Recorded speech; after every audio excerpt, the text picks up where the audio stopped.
Bapak Ibu sekalian, pada bulan Rajab tahun kedua Hijrah diturunkan oleh Allah firman-Nya yang berisi perintah untuk kewajiban menunaikan ibadah puasa.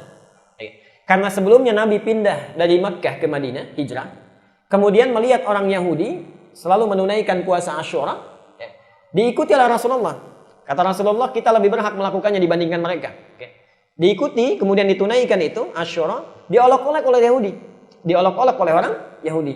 Mereka mengatakan, lihat tuh umatnya Muhammad, katanya. Lihat umatnya Muhammad, tidak punya ibadah kecuali mencontek kita. Salatnya meniru kita menghadap ke Baitul Maqdis.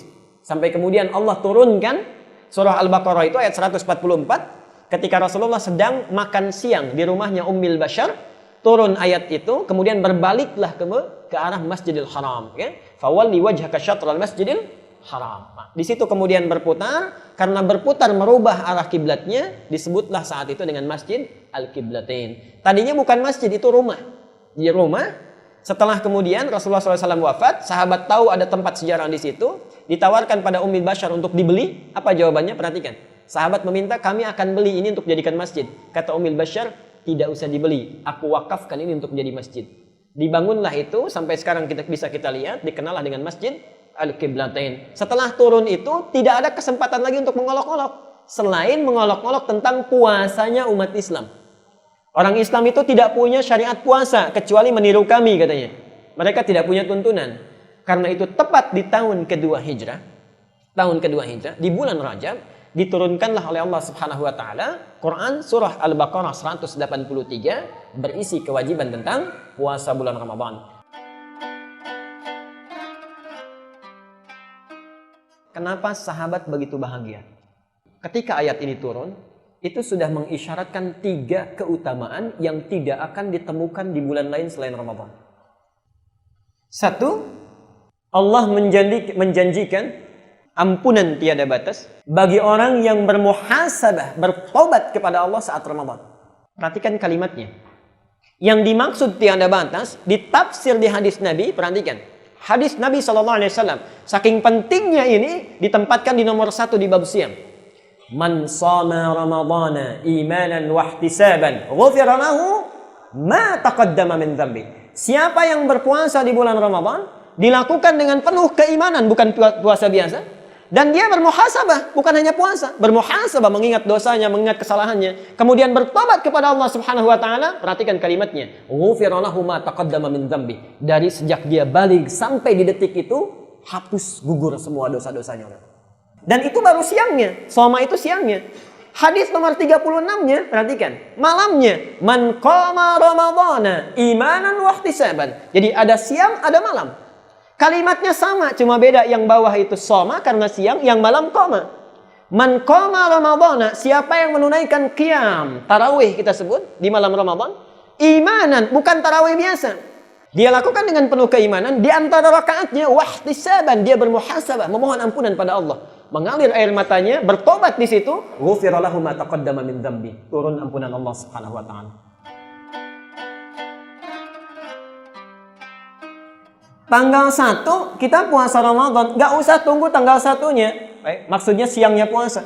Malamnya kita menunaikan qiyam, tarawih, insya Allah datang ke masjid, tarawih. Dilakukan sesuai sifat Nabi. Awas, ada orang tarawih, kata Nabi, tidak mendapatkan apapun dari tarawihnya kecuali capek begadang saja. Tapi ada orang yang menunaikan tarawih sesuai sifat Nabi.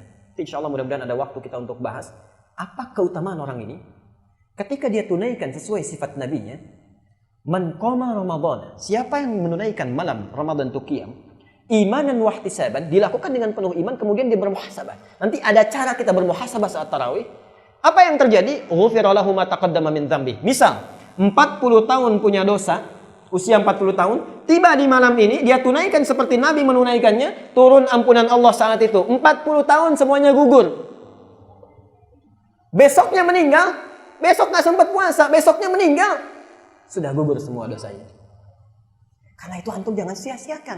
Dikasih malam pertama, manfaatkan dengan baik. Dari sekarang pelajari bagaimana Nabi menunaikan tarawih, bagaimana sifatnya, bagaimana bacaannya, apa yang dilakukan. Itu penting. Tidak mudah kita menyiapkan tiket untuk ke surga. Karena itu diturunkan oleh Allah Subhanallah bagian kedua. Saking pentingnya langsung turun suratnya sekaligus.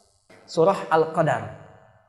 Ini yang menjadikan sahabat sangat bahagia pada saat itu. Surah Al-Qadar. Inna anzalnahu fi Lailatul Qadar. Jadi kalau keistimewaan pertama tadi, turunnya ampunan Allah. Keistimewaan yang kedua, kenapa sahabat begitu bahagia? Perhatikan kalimatnya. Karena Allah sudah menjanjikan akan tiba satu malam, di malam-malam Ramadan itu, yang kalau kita menunaikan ibadah di malam itu, sekecil apapun, nilainya sama dengan 1000 bulan. 1000 bulan itu kalau dikonversi kurang lebih 83 tahun. Kenapa sahabat begitu bahagia ketika turun perintah puasa? Yang terakhir, karena ayat ini turun diawali dengan firman Allah, Ya ayyuhalladzina amanu. Tidak banyak orang tahu rahasia ayat ini. Itu kalau turun ayat setelah ayat puasa, semuanya ya ayyuhalladzina amanu, itu semua bersemangat sekali, tidak ada yang ditinggalkan sedikit pun. Bapak Ibu sekalian, perhatikan kalimatnya pembuka ini. Saya sebutkan dulu informasinya lalu saya tafsirkan singkatnya. Ya, ini terulang sebanyak 361 kali dalam Al-Quran. Ayyuha terulang sebanyak 150 kali dalam Al-Quran. Alladzina terulang sebanyak 1080 kali dalam Al-Quran.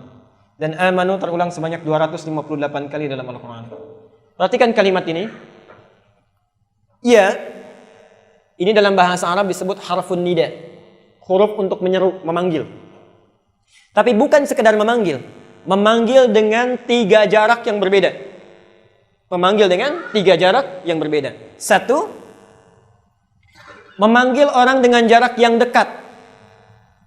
Misal, ada Ali di sini dekat dengan saya panggil Ali ke sini. Ya Ali ta'al. Pakai ya. Jelas ya? Yang kedua, memanggil orang dengan jarak yang menengah. Agak menengah, tidak jauh, tidak dekat.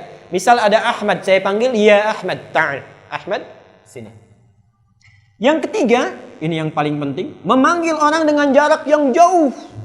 Muhammad jauh, saya panggil Ya Muhammad ta'al. Muhammad sini. Jadi ketika Allah memanggil kita untuk menunaikan puasa, dipanggil dengan 1 huruf ini, ya, dengan semua jaraknya. Perhatikan sekarang, di sini keindahannya. Ketika huruf ini disandingkan dengan kata iman, perhatikan terjemah tafsirnya. Disandingkan dengan kata iman, seolah-olah Allah memanggil dengan kalimat seperti ini. Hai orang-orang Islam yang telah beriman, aku tahu kadar keimanan kalian berbeda-beda. Ada yang imannya sangat kuat sehingga merasa dekat denganku. Orang yang kuat imannya dekat dengan Allah subhanallah. Perhatikan, kadang-kadang belum dipanggil pun sudah nunggu. Adzan zuhur misalnya jam berapa sekarang? 11.55 misal. Ada orang setengah 12, 11.30 sudah di masjid. Sudah nunggu. Dia tidak menunggu Allah panggil, sebelum dipanggil sudah datang. Ada orang yang menengah imannya. Biasa-biasa saja. Kalau ingin jamaah, jamaah. Tidak ya tidak. Ingin baca Quran, baca. Tidak ya tidak. Ini menengah. Ada yang paling hebat yang terakhir. Jangan tanyakan bagaimana menunaikannya. Bahkan tidak ditunaikan dan jauh dari Allah dengan perilaku maksiatnya. Dia berlumur dosa, banyak bermaksiat sehingga merasa jauh dari Allah. Perhatikan. Allah tidak bedakan semua orang itu dipanggil dengan huruf yang sama. Hei orang-orang yang imannya dekat denganku, yang kuat merasa dekat denganku, datang sini tunaikan Ramadan, engkau akan semakin lebih dekat. Yang imannya menengah, silahkan datang tunaikan, engkau akan rasakan jadi dekat denganku. Bahkan yang jauh sekalipun, aku janjikan ampunan kepadamu bahwa bila engkau mau bertobat di bulan Ramadan ini, sehingga menjadikan engkau lebih dekat denganku. Dipanggil tidak dibedakan orang kuat iman menengah ataupun jauh. Kita barangkali dihidupkan sampai detik ini karena menurut Allah ada dosa yang tidak bisa diampuni kecuali sampai di Ramadan. Ada amal yang belum cukup untuk pulang kecuali dilipat gandakan di Ramadan. Jadi kalau orang lain diwafatkan, kita dihidupkan, sudah sampai, belum mampu juga tersentuh untuk mohon ampunan, diampuni oleh Allah. Kata Jibril, celaka orang itu, keterlaluan. Berapa lama lagi Ramadan yang dibutuhkan untuk sekadar kita kembali pada Allah? Belum tentu tahun depan kita dapat Ramadan. Kata Nabi apa dijawab? Amin. Amin. Langsung Rasulullah mengaminkan. Jibril menyatakan doanya, Rasulullah langsung mengaminkan. Mohon hati-hati pelajari tarhib hari ini, rencanakan amalan kita. Semoga Allah memberikan taufik kepada kita semua.